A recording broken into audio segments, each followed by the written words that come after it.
Alimentation du système Moves LCLC. Icône de l'état des batteries. L'icône de l'état des batteries affiche le niveau de charge individuel des deux batteries du système. Elle indique également si le système est branché à une alimentation externe. L'orientation des batteries de l'appareil Moves LCLC, les étiquettes et les icônes affichées à l'écran sont toujours les suivantes. La batterie A à gauche, la batterie B à droite. L'icône de la prise indique que l'alimentation secteur est branchée. L'icône de charge s'affiche sur l'icône de la batterie si la batterie est en charge. Si une icône de batterie est absente, la batterie n'est pas connectée. Si une batterie semble être installée mais qu'elle est absente à l'écran, examinez la batterie et la remplacer ou la réinstaller. Lorsqu'une alarme associée à l'alimentation du système est déclenchée, la zone derrière les icônes d'état des batteries est surlignée en rouge si l'alarme associée du niveau le plus élevé est une alarme à priorité élevée. Quand la priorité est de niveau moyen ou faible, l'arrière-plan est de couleur jaune.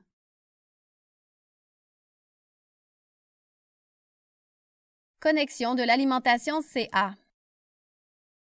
Retirez le bloc d'alimentation et les cordons d'alimentation qui se trouvent dans le coffret des accessoires de l'appareil Moves LCLC. 2 cordons sont fournis, un cordon avec des connecteurs mâles et femelles standards qui relient la prise murale ou une source d'alimentation comme une génératrice au bloc d'alimentation. Ce cordon est fourni avec une broche de mise à la terre sur le connecteur mâle. Pour réduire le risque de décharge électrique, cette broche ne doit jamais être retirée ou compromise. Un cordon fixé en permanence à une extrémité du bloc d'alimentation avec un connecteur femelle spécial à 9 broches alimente l'appareil Moves LCLC à partir du chargeur du bloc d'alimentation. L'extrémité qui se raccorde à l'appareil Moves LCLC est munie d'un détrompeur pour assurer une bonne connexion. Branchez le cordon d'alimentation CA dans la prise sur le devant du bloc d'alimentation et retirez le capuchon de protection de la prise du panneau arrière de l'appareil Moves LCLC. Insérez le connecteur à 9 goupilles dans la prise, puis faire tourner le collet de verrouillage dans le sens horaire pour fixer le connecteur. Examen des batteries. À l'avant de chaque batterie, juste sous la poignée, il y a un témoin du niveau de charge de la batterie. Appuyez sur le bouton du témoin du niveau de charge de la batterie indique le niveau de charge de chaque batterie. À mesure que la puissance de la batterie diminue, les DEL d'état s'éteignent et passent du vert qui signifie un niveau élevé de charge, au jaune qui signifie un niveau de charge moyen, au rouge qui signifie que la batterie est épuisée. Le chargeur du bloc d'alimentation devrait recharger les deux batteries à 100% en 2 heures à 2 heures et demie pendant que le système fonctionne avec une charge typique. À noter que l'appareil Moves LCLC doit être utilisé avec au moins 2 batteries ou une batterie et une connexion au bloc d'alimentation.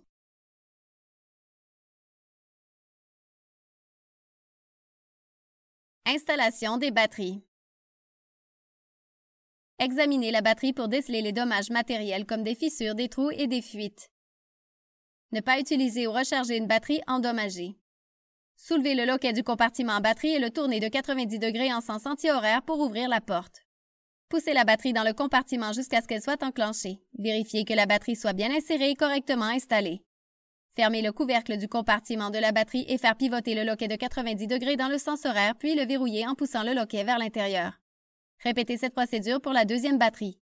Si une batterie a besoin d'être rechargée, elle peut être rechargée simultanément pendant le fonctionnement normal de l'appareil Moves LCLC quand il est branché au bloc d'alimentation.